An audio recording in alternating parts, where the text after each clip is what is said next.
Hey guys, welcome back to my channel. It's been a while since I've actually said that. And today's video, I thought it would be really just fun and could be a little bit more of educational to you guys if I talked about how my ADHD affects me. Now, I just want to say that I don't know, I'm not licensed at this at all. This is just how I have got affected by it. It can be totally different to other people who have it. This is just my personal experience with it as being an artist or just having it in general. So I got diagnosed with it pretty early on, and I had to start taking pills to help, calm me down. And they didn't really work too well for my grandma. What she said, it didn't really work too well. So we kind of eventually stopped letting me take them. And since then I've been a lot more creative. That I've personally realized, especially since I moved out here, I've been really creative and really just into something.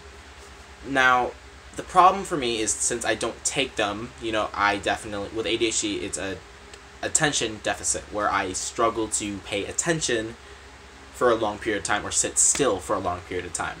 Including this, with me making this video, I was in the process of drawing something and I just sidetracked. So here we are, but I don't want to sidetrack on this because I don't want to film it later.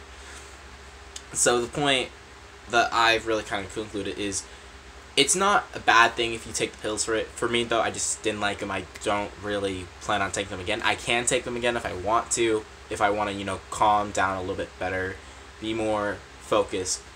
But, it's just lack of creativity for me. And, being as an artist, I thrive on my own creativity and my own ideas and concepts that I come up with. And it's really hard to think of that. For me personally, I can't really imagine me doing that and on pills and then being happy with the final result. I've seen what other people have gone through, how they said they felt, how they say it's really great for them, and how they didn't really like it at all and they don't take them anymore. It's completely up to how you personally feel. And for me, one of the big points I realized is that just recently as well is that I, no matter what, will not pay attention for so long. I thought I was oh, maybe I wasn't I was just thinking, oh, maybe it's just this class that I don't like paying attention. And no, it's generally just me. I have been working on this drawing that I've been working on for the past week, and I've taken so many breaks. I've taken a couple of days off from it, and it's just that I can't sit still long enough to actually make genuine progress. I can do it sometimes, but it's just kind of hard for me personally to do it for so long. That's why hence this drawing's taken so long for me versus other people. And how I personally cope with this is, honestly, I don't really. I kind of just let my creativity go and be free. I don't really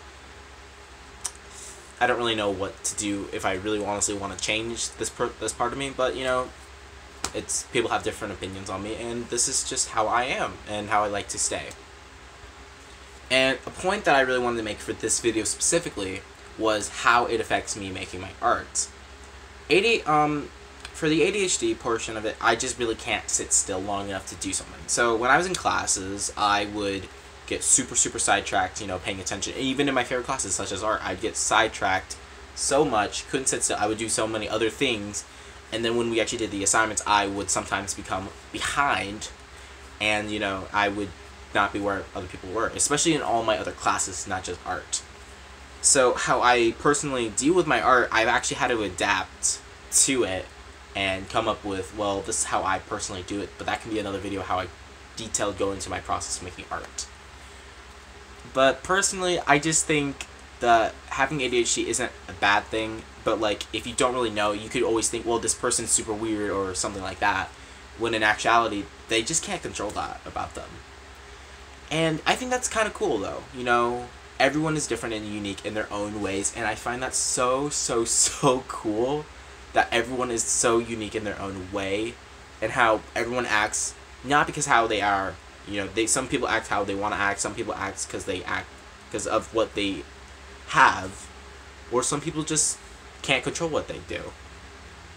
And I think that's kind of a cool thing. I definitely for a long time I thought about, how this person, does this thing, and then I thought it was super weird, but now I'm like, well, now that I'm really thinking about it and analyzing it, I'm realizing, well, I'm just the same way. I just, no one just says it to me, straight to my face. Or no one honestly just cares, or they just say it to themselves. But yeah, honestly, I think that's just all I really had to say, like how it affects me. I'm not being pitiful, I don't ask for sympathy, I don't honestly care that I have it. I sometimes even forget I have it. I just thought it'd be fun to share, my own story, my own point of view on it, and aspects of how it affects me. But I've definitely learned to control it a little bit when more things are important to me. Basically, like, if I have to do chores, I kind of prioritize those. But if I have to do homework for classes, I procrastinate it and don't do it. Same with my art. I love doing the art, but, like, I just take so much time doing it. But I think, honestly, it's just really cool how it affects people and how people embrace it. And I think that's just a really cool aspect of society. We learn to embrace things that, maybe wasn't acceptable years ago. But, yeah, that's all I gotta say today. Bye! See you guys in the next video.